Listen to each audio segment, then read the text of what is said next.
Je vais tenter de vous donner l'origine du mot Manawa. Étymologie avec Jean-Charles Pamphile. Étymologie. Ezote Savsa. Étymologie avec Jean-Charles Pamphile. Ezote Savsa.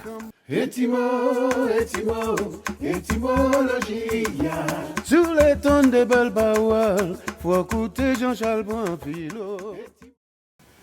Pourquoi vais-je tenter?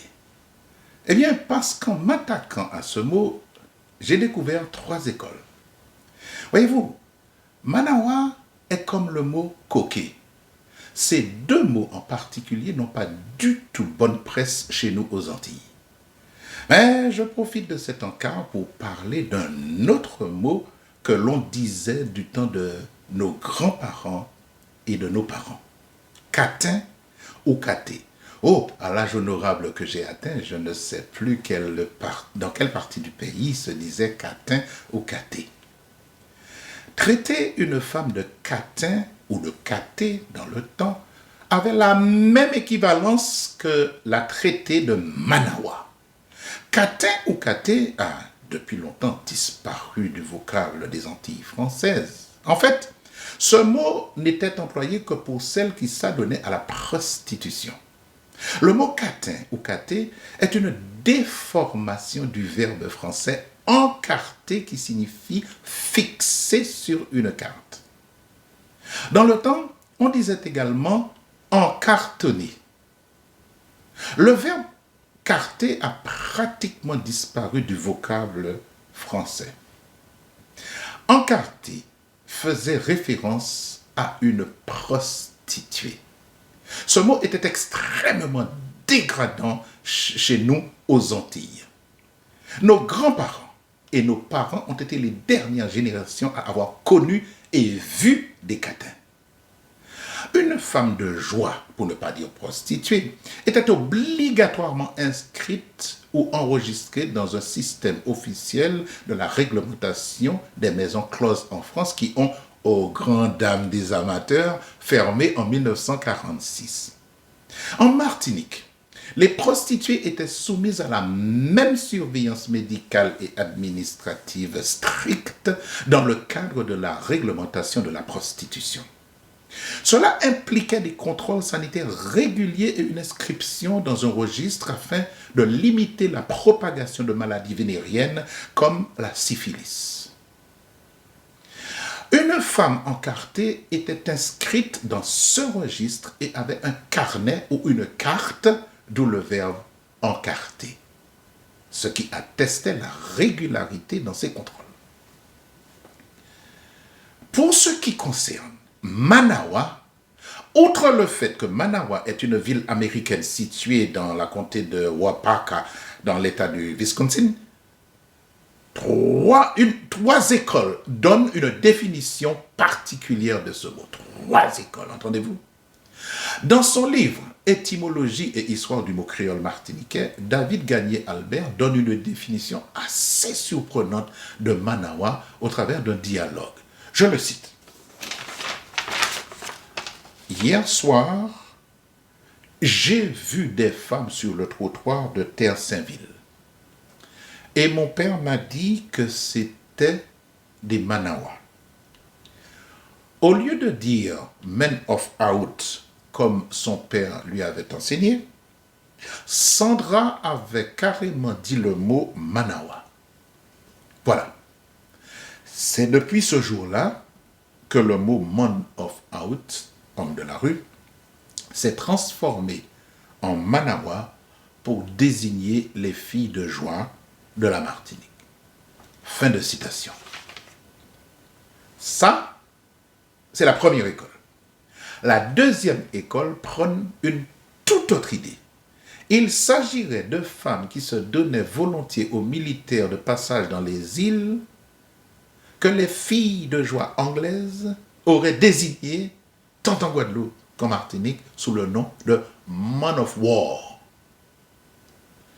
Eh bien, voyez-vous, le problème avec ces 2 définitions est que man of out, qui se traduit par homme du dehors, ou une sorte de libertin si vous préférez, semble ne concerner que les hommes. et non les femmes. Pour la deuxième école, man of war signifie homme de guerre. En anglais, on dirait tout simplement a soldier. Traduisez un soldat pour ceux qui ne s'entendent pas en anglais. Dans ce cas non plus, la femme est totalement absente de cette interprétation. Je pense que la vraie définition de Manawa est à chercher dans la troisième école. Cette troisième école qui se rapproche le plus de ce mot, et ce mot est absolument hallucinant de beauté, enfin en ce qui me concerne. Dans les cercles un peu fermés, il se raconte que des femmes des îles Sœurs de la Guadeloupe et de la Martinique venaient chercher du travail tant en Guadeloupe qu'en Martinique. Le lieu où il leur était facile d'en trouver était sur les navires qui amarraient à la compagnie, comme on disait dans le temps en Martinique.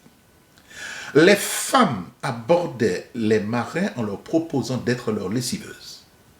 Oh, il faut être d'une autre planète pour ne pas connaître la réaction des hommes qui ont été privés de femmes des semaines durant, voire des mois durant.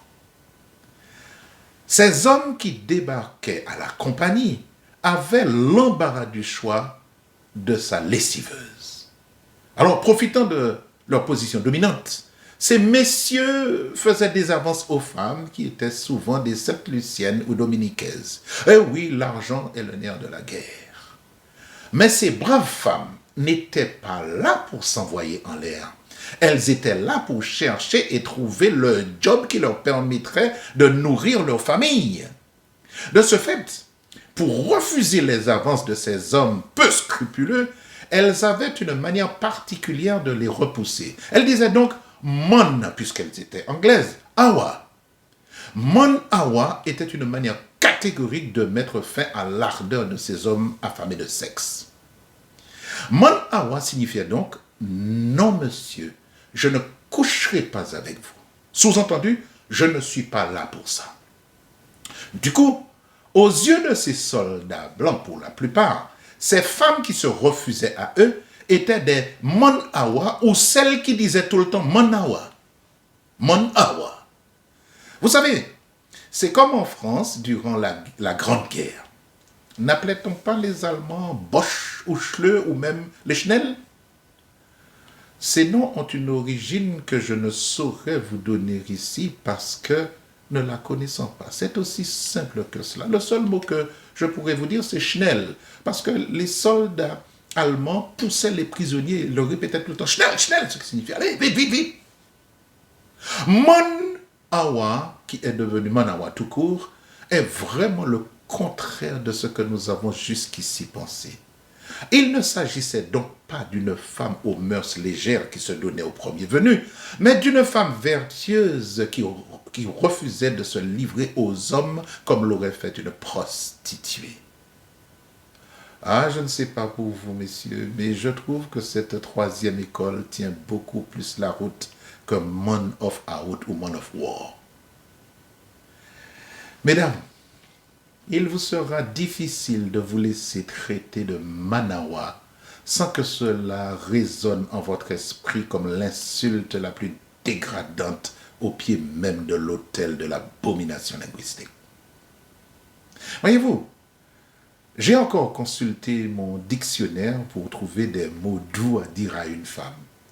Cela m'a donné le tournis, parce qu'il y en a des milliers. Alors, assez sottement, je me suis demandé pourquoi nous les hommes, nous ne trouvons pas de jolis mots pour nos dames. Pourquoi cherchons-nous toujours ceux qui blessent? En tout cas, messieurs, ne traitez aucune femme de Manawa, parce que même avec mon explication, vous risquez une volée de paroles et d'épithètes trempées dans la sauce caustique des insultes des Antillaises qui sont capables de tympaniser un sourd tout en vous faisant chanter la chanson de l'artilleur en colère. Alors, employons les bons mots pour ne pas choquer la sensibilité de ces femmes qui nous font tant rêver parfois. Voyez-vous, un oiseau ne chante pas parce qu'il a une réponse. Il chante parce qu'il a une chanson. Point. Ne vous tourmentez pas si vous n'avez pas le vocabulaire adéquat pour exprimer votre admiration à une femme. Si vous n'avez pas de mots doux à lui dire, taisez-vous.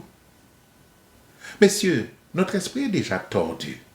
Mais un arbre tordu vivra sa vie tranquillement, tandis qu'un arbre droit finit vite en planche. Prenons garde, messieurs, que ces planches ne nous servent pas avant l'heure. À bientôt pour un autre mot que vous connaissez peut-être, mais que vous ne soupçonnez pas d'être aussi riche. Adam en dot soleil, spéradier. C'était Étymologie avec Étymologie. Jean-Charles Pamphile. avec Jean-Charles. Étymologie, Ezote Savsa. Jean-Charles Pamphile. Étymologie.